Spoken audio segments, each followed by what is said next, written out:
బెండకాయ వేపుడిని తయారు చేయ విధానం. ముందుగా ప్యాన్లో కొంచెం ఆయిల్ వేడెక్కిన తర్వాత దానిలో పల్లీలను వేయించుకోవాలి. ఆ పల్లీలు కొంచెం వేగిన తర్వాత పోపు దినుసులు వేసుకోవాలి.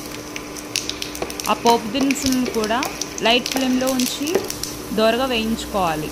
అవి వేగిన తర్వాత కొన్ని ఆనియన్స్ అండ్ పచ్చిమిర్చిని వేయించాలి.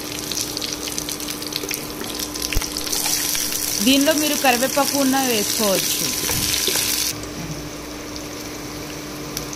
ఇప్పుడు ఉల్లిపాయలు వేగడానికి కొంచెం సాల్ట్ని మనం యాడ్ చేయాలి.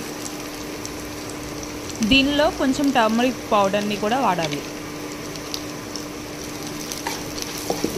అవి కాస్త వేగాక తర్వాత మనం చిన్న చిన్నగా కట్ చేసుకున్న బెండకాయ ముక్కల్ని ప్యాన్లో వేసుకోవాలి.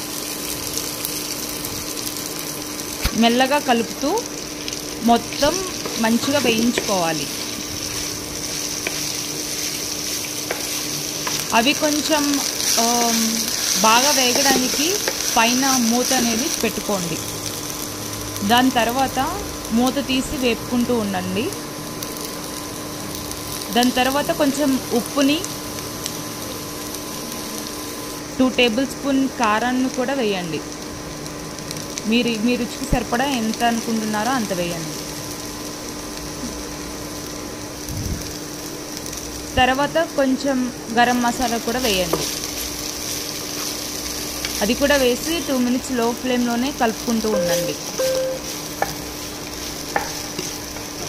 లో ఫ్లేమ్లో మొత్తం కలిపిన తర్వాత